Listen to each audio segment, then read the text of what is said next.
Sir 9555 ಎಂಬುದು. ನಿಮ್ಮ ಹೆಸರು ರೀ ಸರ? ನಮ್ಮ ಹೆಸರು ಗಂಗಪ್ಪ ರೀ. ಊರ್ ರೀ? ಕಲ್ಲೂರು. ಓಕೆ, ಯಾವ್ದು ಹೈಬ್ರಿಡ್ ಹಾಕಿದಿರಿ? 9555 ಹಾಕಿದೀವಿ. ಯಾವ ಕಂಪ್ನಿ ಇದ್ರಿ? JK company. ಹೆಂಗ ಅನ್ಸೈತ್ರಿ ಇವ್ರ? ಚೆನ್ನಾಗಿ ಅನ್ಸ್ತದ್ರಿ. ಏನಿಲ್ಲ, ಇದು ಮಿನಿಮಮ್ ಅಂದ್ರೆ ಸ್ವಲ್ಪ ದೂರ ಇಡ್ಬೇಕ್ರಿ. ಹಾ, ಹಂಗಾದ್ರೆ ಚೆನ್ನಾಗಿ ಇಳುವರಿ ಬರ್ತದಂತ ಅನಿಸ್ತದ್ರಿ. ಓಕೆ. ಕಾಯಿ ಎಲ್ಲ ಹೆಂಗೈತ್ರಿ? ಕಾಯಿ ಚೆನ್ನಾಗಿದ್ರಿ. ಈಗ ಗಿಡಕ್ಕೆ ಏನಿಲ್ಲ ಅಂದ್ರೆ ಒಂದು 40, 50, 60, ಹಾ, 60, 70 ತನಕ ಇದೆ. 70ರಿಂದ 80 ತನಕ ಕಾಯಿ ಇದೆ. 70 ತನಕ ಕಾಯಿ ಹಾ ಇದೆ. ಹಾ. ಹೂವೆಲ್ಲ ರೀ? ಹೂವು ಇದೆ ರೀ, ಚೆನ್ನಾಗಿದೆ. Okay okay. ಇವತ್ತೇನು ಕ್ಷೇತ್ರೋತ್ಸವ ಮಾಡ್ರಿ ಇಲ್ಲಿ? ಮಾಡಿದ್ವಿ. ಎಷ್ಟು ರೈತರು ಬಂದಿದ್ರಿ? 100 ಜನ ಬಂದಿದ್ವಿ. 100 ಜನ ಆಗಿದ್ರಿ. ಏನಂದ್ರಿ ಎಲ್ಲ ರೈತರು? ಎಲ್ಲ ಚೆನ್ನಾಗಿದೆ ಅಂತ ಹೇಳಿದ್ರು. ಓಕೆ. ಗಿಡ ನೋಡಿದ್ರೆ ಹೆಂಗ ರೋಗ ಅದು ಹೆಂಗ ಅನ್ಸೈತ್ರಿ? ರೋಗ ಏನಿಲ್ಲ ರೀ, ಇದು ಮಳೆನೇ ವಾತಾವರಣನೇ ಸ್ವಲ್ಪ ನಮ್ಗೆ ಇದಾಗ್ತದೆ ಅಷ್ಟೇ. ಈ ವರ್ಷ ಮಳೆ ಬಾಳ್ ಬಂದೈತಲ್ರಿ?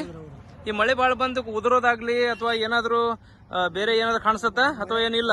ಇದೆ ರೀ, ಸ್ವಲ್ಪ ಮಳೆ ಬಂದಾಗ. ಯಾಕಂದ್ರೆ ಊದಲ್ಲಿ ನೀರು ಇದಾಗ್ತದಲ್ರಿ, ಹ್ಞೂನ್ರಿ, ಹಂಗಾಗಿ ಉದುರ್ತದ್ರಿ. Okay okay. ಬಟ್ ಎಲ್ಲ ಕಂಪೇರ್ ಮಾಡಿದ್ರ ತಳಿ ಬಹಳ ಚೆನ್ನಾಗಿದೆ. ಗಿಡದಿಂದ ಗಿಡಕ್ಕೆ ಸ್ವಲ್ಪ ಡಿಸ್ಟೆನ್ಸ್ ಮೇಂಟೈನ್ ಮಾಡೋದು ಇನ್ನೂ ಚೆನ್ನಾಗಿದೆ.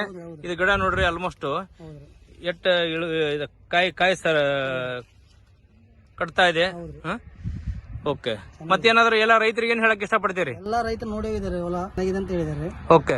ಎಲ್ಲ ರೈತರು ನಿಮ್ಮ ಊರ್ ರೈತರಿಗೆ ಎಲ್ಲರಿಗೂ ಇದನ್ನ ಹಾಕಿರೋದು ಹೇಳ್ತೀರಾ? ಹೇಳ್ತೀವಿ. ಓಕೆ. ಧನ್ಯವಾದಗಳು ಗಂಗಾನವ್ರ. ನಮಸ್ಕಾರ.